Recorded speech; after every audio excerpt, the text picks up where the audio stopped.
Welcome, David. It's great Thank to you, see you. Mark. Um, My pleasure. and you're in New York, right? Right now? I'm actually in Princeton.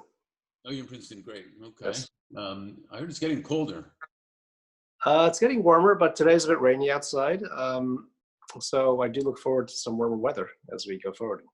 Yeah, we're getting heat. I guess somebody in Detroit told me this morning that up north it was getting actually November temperatures for some reason. This week possibly, but we'll get out of this. Never a dull moment, bottom line. So, but no, it's great to have you here. Really appreciate it. And I'd love if you could just do a brief introduction, tell everybody who you are.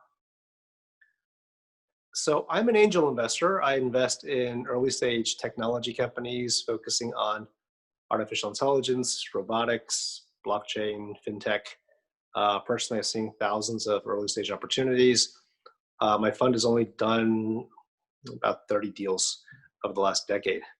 I moved back to the United States a couple of years ago, but I was living in China, in Shanghai, and most of our members are expats, mostly American expats living there. And our model really is to put in some money, but more importantly, our time and resources so that we could help our portfolio companies roll up our sleeves, really give our CEOs advice, the resources that they would need that they wouldn't get otherwise because it's a small company environment. We're also cross-border. Now that the world has become global, transportation, communication is global, we want to help our companies connect the dots. So if a company wants to find opportunities in another market, let's say a Chinese company wants to find a market in the United States, or a US company wants to find a market in Asia, for example, we can do that because we've got the right people on the ground with the right mindset and resources for connectivity, helping our companies connect to additional sources of funding and or business development opportunities. So that's kind of our model. Yeah. No, that's actually terrific, and it just shows that obviously money and funding is important, but you can save a lot of money by having the right people around you, and there's no doubt about it. So it's great that you're involved. The infamous why that everybody talks about. I'd like to know, because you got a pretty deep background. I'd like to know what your why is, and to put it even more simply, why do you do what you do? I love entrepreneurship. I love working with people that are big thinkers, big visionaries that really want to change the world for the better. They want to create products, services that really can be value added to humankind. I mean, we as a species have gone through many evolutions, and especially now that we're witnessing and experiencing this pandemic, this global pandemic called COVID-19, it's affected everybody. Not just on the health front, but also economically, also socially with the social distancing that's happening. Think of how we have changed our behavior. We've had to change our behavior as a result of this. So I look at these times as moments of opportunities whereby we could think out of the box and possibly come up with new opportunities given what, given what's happened. So it's all about elevating the human experience, elevating our ability to connect with one another, elevating our own understanding of sense of purpose and why we're here and what it is we're meant to do in this lifetime that we have actually, right? So it's about that. Yeah, it's interesting you mentioned big thinker and the two elements that I love talking about the most, but that's a segue into me because I know that you said you were a big, and so was I, a big Star Trek fan. Way back to, I guess, William Shatner as Captain Kirk, which was one of my favorite shows, and I'm a little biased because William Shatner is actually from my hometown of Montreal. But big thinkers are people that think sci-fi, think way out of the box, and you talked the other day about so many things that were in Star Trek, like a lot of that kind of came true, right? Yeah, Star Trek was one of my favorite shows as a kid growing up in New York. And I remember watching all the episodes several times, and we used to act it out with friends. And And the technologies there were certainly novel at the time in the 1960s, but a lot of that we see today, whether it's the communicator or other devices that we had that they had in the show, and we live that today, right? But I think more importantly, Mark, beyond the technology, it was about the themes of the stories that Gene Roddenberry painted out. I mean, in the 1960s, he was very progressive in his thought about his vision of humankind, of society, of what we could become, and less divisive and more integrative, right? And I think that in itself was the breakthrough for me, you know. And yeah, we still have a lot of problems today socially, and a lot of divisiveness still in this country even, but I would like to think that we can be better. We can be more integrative. We can be more inclusive. And I think a lot of the themes that we saw in that show from 50 years ago definitely still apply today. And we're not there yet. We're better, certainly, but we've got a ways to go. And I think as part of me as an investor, as a person that wants to invest in people that are forward thinking about the future, about themselves, it is as much about the technology as it is about the values, as it is about what we are trying to create. I mean, technology is only a tool, right? I mean, whether we use the cell phone or whatever it is that we use, but it's a tool. And hopefully that tool can allow us to be more connected, more inclusive, more in touch with each other, more understanding, right? And if we can understand each other better, have more empathy, then arguably we can become better people of the world. Yeah, it's. I thought that was fascinating when you brought it up, because you had the flip phone. The only thing you don't have yet is who's going to be the first ones to try to get beamed somewhere by Scotty. That would be, I don't know if I'd be the first on that. I'm wondering where I'm all going to go. But you're so right. They met people from different planets. There was Spock, who was half human. You know, all the things there that we should learn about, and it so applies to where we can be inclusively. And the one thing I wanted to ask you is, and it's a little bit of a pushy question, but you know, leaders in companies are aligning their brands way more now to social impact. Number one, they know that's the only way they're going to get the best talent who want to make money, but they also want to make a difference where they're working and have purpose. I mean, you're deeply engaged in the investment world, business growth, the human element. And this is the pushy part of the question, what differentiates you as a leader who cares from your experiences working with leaders in those diverse worlds that you work with? Well, I think my thinking has also evolved, to be honest with you, over the past decade or so. And certainly, you know, when I was a student, learning about business 20 years ago, actually 25 years ago at Harvard Business School, I mean, it really was about a shareholder interest. You know, what's the bottom line? What is the profitability? You know, what's in it for shareholders? But I think our view of value has certainly evolved. I think it's really more about, you know, let's think about, you know, who the other stakeholders are going to be. It's not just about the shareholders, but what about the employees? What about other people that are involved in your business? What about your customers? What about the planet? Right? I mean, these are things that become so important as we see what's happening with this pandemic now, that I think you can't ignore it. Right. And I think we got to think in those terms in order to be good business leaders, and to espouse values that will allow our companies to behave in those ways, to think about not just profitability, but people and the planet as well. Yeah, you remind me of what I remember seeing Jack Ma among a few times saying when they were going public with Alibaba here. You're basically saying we have it all wrong. We should start with the employees and then go up to the shareholders, rather than just worrying about the shareholders and maybe hope it goes the other way. And it was total opposite pyramid from everything that we had here, and talking about the pressures of the quarterly reporting constantly. It was almost be like a coach getting told by his boss, if you don't win this quarter, you're fired, type of deal. So you're not even thinking about anything else, right? Right. Right. Exactly. I know grandparents probably say this a lot. I know my grandparents always said it, and it hits home on now more than ever. They would say, as long as you, and they were immigrants from Kiev, as long as you have your health, that's the most important thing, right?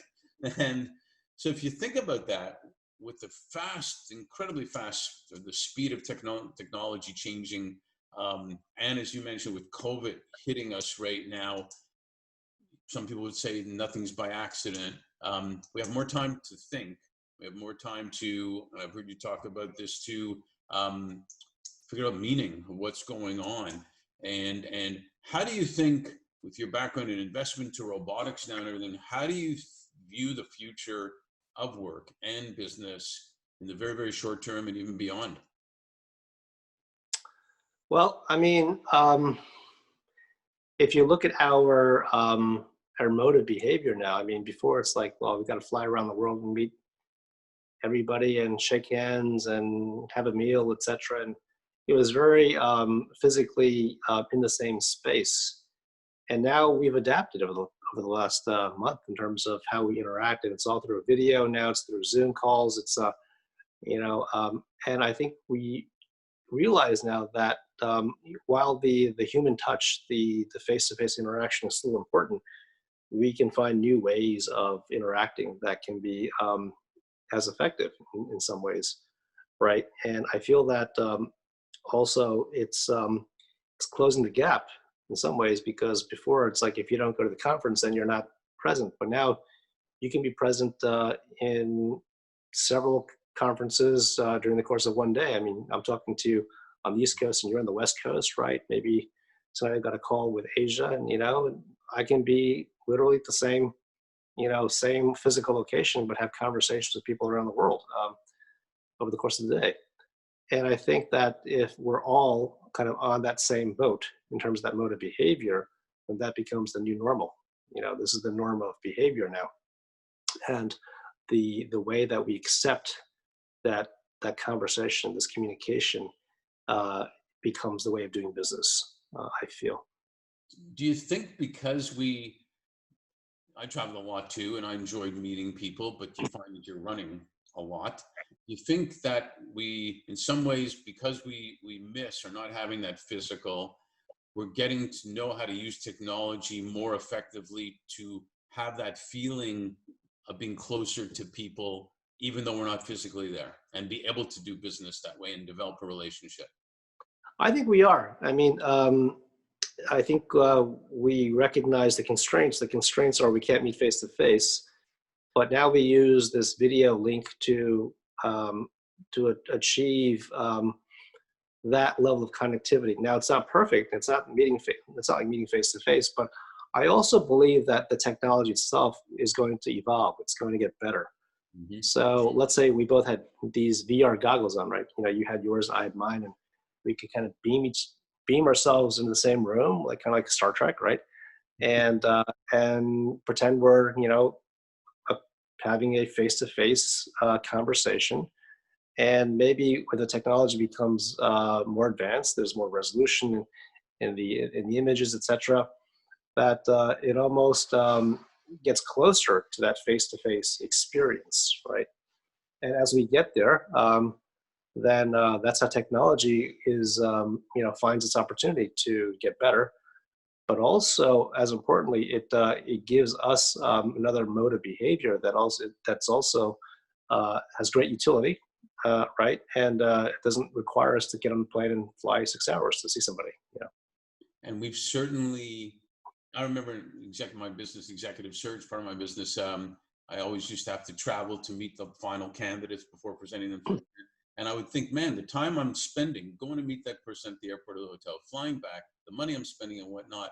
At that time, we didn't know. This was 20 years ago, but the time that was wasted and the money wasted was incredible.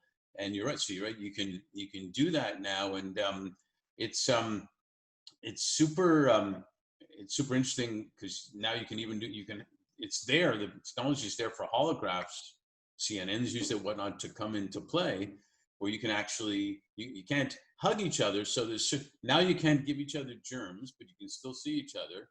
We've seen how the air is cleared up because we're not traveling all over the place, incredibly fast too. The water and the air cleared up. It makes you think, did this not happen accidentally? Well, I think it happens for a reason.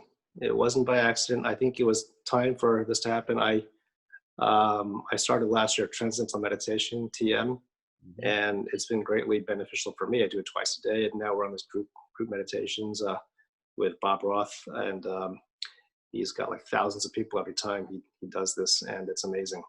I recently started Kabbalah, the form of meditative practice as well. And you don't even look Jewish. Sorry? You don't even look Jewish. Well, I think there are a lot of similarities in my thinking and the Judaism kind of values, actually, in some ways. Maybe I was in a previous lifetime, Mark. Maybe, yeah. But I find it amazing because some of the values that I'm learning from Kabbalah, it's like, well, if you find some adversity, some moment of bad luck, whatever you want to call it, the first tool in the toolkit is pause. What a pleasure, you know? And if we take life from that perspective and everything is meant to be a learning experience, then the goal is to improve. You know, what patterns do I have that I need to fix, that I need to improve upon? You know, if I can do that through inner work versus kind of blaming other people externally, then I hope I can be a better leader, you know, and be a better investor towards better goals for this planet, actually. Yeah, it's fascinating, and all kidding aside, you know, religion and whatnot, you know, the basis of most is the same, and we're doing a lot of work on inclusion, including of different beliefs and whatnot. And I think the idea of taking some time, and whether it's meditation and whatnot, and thinking, and you may have read a book that I love called Man's Search for Meaning, by Viktor Frankl, who talks about the meaning of, there's meaning in everything, even suffering. And as a result, there's opportunity from that too. And I wonder, with all that and the time we've had for reflection, what role you see current leaders and upcoming business leaders who care, what their role will be with respect to thinking about the employees and the talent you were talking about there. What's important to talent is their financial well-being, their physical well-being, and their mental well-being. And what role will leaders, you know, take in that? And will they know, do they notice, do they see the mutual benefit, not only to the business, but all the way down into the community as well? Yeah, I think leaders have an obligation to help their people aspire to be what is meant to be for those individuals, aspire to be the best. And well, first of all, you want to find the right fit. You know, if you have a particular job and you have somebody in that role, you want to make sure that person is happy in that role. It's the right fit. You know, he or she is happy, but also he or she can do that job competently and thrive. And if that person, that employee, is in sync with that, if that person is in flow with what that person loves to do, then you have a good fit, right? And the idea is that I think a leader should look out for that and try to find where that fit can be for his or her people.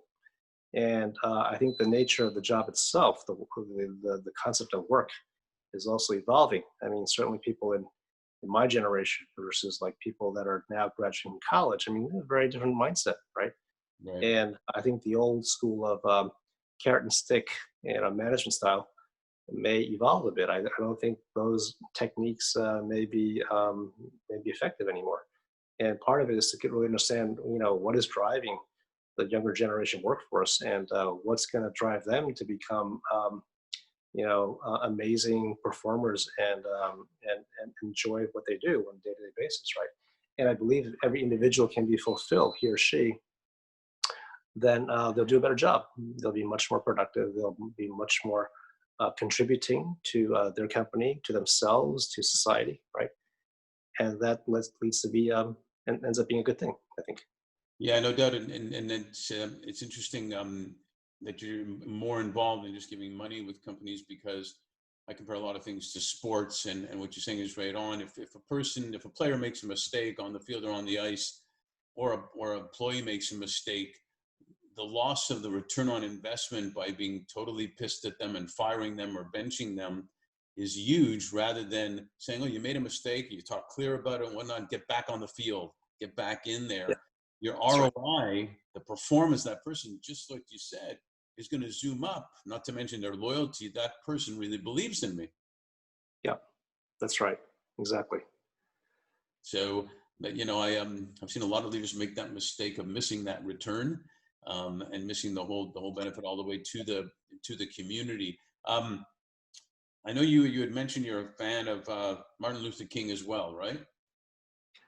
Well, I mean, the values that he espoused is absolutely brilliant.